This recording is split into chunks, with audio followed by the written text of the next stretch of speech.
tous et à toutes sur Crime en famille. Accrochez-vous, car l'histoire que nous allons décortiquer aujourd'hui est l'une de ces tragédies qui secouent une petite communauté jusqu'à ses fondations. C'est l'histoire de Tyler Ryan Hirsch, un adolescent de Floride, et d'un secret terrifiant qui a explosé au grand jour. Prenons le temps de nous asseoir, de bien écouter, comme quand on raconte une histoire au village. On ne va pas juste lire les faits du dossier, on va essayer de comprendre comment le soleil s'est couché sur la vie de deux personnes en une seule nuit. Nous sommes en 2018, dans la ville d'Ocala, en Floride. Une de ces villes américaines où les maisons se ressemblent, où le gazon est toujours vert, et où, en apparence, tout est calme. C'est le genre d'endroit où les voisins se saluent avec un hochement de tête, où l'on s'imagine que le pire n'arrive qu'à la télévision. C'est là que vivait Melody Bennett. Melody, c'était une dame connue pour sa gentillesse discrète. Elle avait ses habitudes, elle aimait son petit jardin, et le matin, l'odeur de son café filtrait souvent par sa fenêtre ouverte. Elle était l'âme du quartier, une présence rassurante. Et juste à côté, il y avait la famille Hirsch. Avec eux, il y avait Tyler Ryan, 17 ans à l'époque. Un grand garçon, pas très bavard, l'air parfois un peu trop dans ses pensées. À cet âge-là, la tête est pleine de tout et de rien. Les cours, les amis, peut-être une fille qui fait battre le cœur.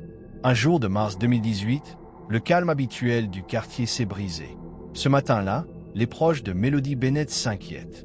Le café n'a pas l'air d'avoir coulé, et Melody, qui est d'habitude si ponctuelle, ne répond pas au téléphone. Ce n'est pas son genre. Quelques heures plus tard, la vérité frappe, froide comme une lame. Melody Bennett est retrouvée chez elle.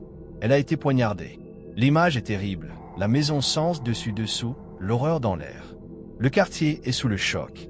Comment cela a-t-il pu arriver? Qui est capable d'une telle violence? La police arrive en nombre. Les voitures de patrouille clignotent, coupant la route. Tout le monde est dehors, les visages tendus, chuchotant derrière les rubans jaunes qui délimitent la scène de crime. Mais tandis que la police commence son travail méticuleux, les empreintes, les photos, le prélèvement des échantillons, un petit détail attire l'attention. Le même jour, quelques rues plus loin, à l'école, Tyler Ryan Hirsch suit ses cours comme si de rien n'était. Mais quelque chose cloche. Il a des coupures, des blessures suspectes, profondes sur ses mains. Il essaie de les cacher, peut-être, mais dans la lumière crue du lycée, elle ne passe pas inaperçue. Un ami lui demande « Et Tyler, qu'est-ce qui t'est arrivé à la main? T'es tombé ?»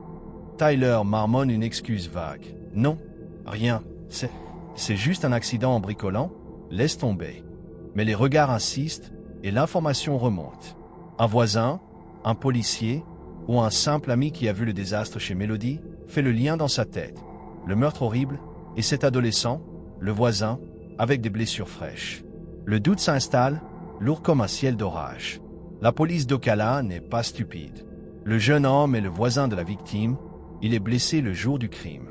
Il le convoque. Les questions sont posées, douces au début, mais la pression monte. Tyler Ryan, face aux enquêteurs, tient sa version bancale. L'accident, le bricolage, les travaux. Il ne craque pas tout de suite. Il essaie de jouer la carte de l'innocence. Mais aujourd'hui, dans le monde des enquêtes, il y a un témoin qui ne ment jamais, qui ne peut pas se tromper et qui parle sans faire de bruit. C'est l'ADN. Sur la scène de crime, les experts ont prélevé des échantillons. Ils ont trouvé des traces. Ils ont fait le travail au laboratoire et quand les résultats tombent, ils sont clairs. Le petit bout d'ADN trouvé dans la maison de Melody Bennett appartient à Tyler Ryan Hirsch. Le choc est brutal. L'adolescent du quartier, le garçon que tout le monde voyait grandir, celui qui passait son temps à l'école, c'était lui. L'enquête va plus loin. Ce n'était pas juste un cambriolage qui a mal tourné. La justice a pu établir ce qu'il s'est passé dans cette maison. C'est un cambriolage armé. Tyler a pénétré chez sa voisine avec une intention criminelle. C'est une tentative d'agression sexuelle. Le jeune homme ne cherchait pas seulement des biens, il cherchait la violence ultime. C'est un meurtre. L'acte froid et terrible qui a mis fin à la vie de Melody Bennett. Il avait 17 ans. C'était encore presque un enfant aux yeux de la loi, mais l'acte était celui d'un monstre. Les années passent. L'affaire est complexe, le système judiciaire prend son temps. Les familles vivent dans l'attente, celle de Melody, qui cherche la paix, et celle de Tyler, qui doit faire face à l'impensable. En 2024, 6 ans après la nuit tragique, le procès se tient. Le visage de Tyler Ryan Hirsch a changé. Il n'a plus 17 ans, mais 23 ans. Il est assis là, l'air hagard, écoutant le déroulé de cette nuit qui a scellé son destin. Les preuves sont accablantes. L'ADN, les blessures, le récit de l'horreur. Les charges sont maintenues, meurtre au premier degré, tentative d'agression sexuelle et cambriolage armé. Le juge prononce la sentence, et elle tombe, lourde et définitive, la perpétuité. Pas de possibilité de libération conditionnelle avant très longtemps. Tyler Ryan Hirsch, l'adolescent de Floride, passera le reste de sa vie derrière les barreaux pour avoir ôté celle de sa voisine, Melody Bennett. Cette histoire, mes amis, elle nous rappelle que parfois, le mal se cache là où on l'attend le moins. Derrière le portail d'un voisin, sous le toit d'une famille respectable. Melody Bennett est partie, arrachée à sa vie pour une violence absurde. Tyler Ryan Hirsch a détruit son propre avenir et celui de sa famille.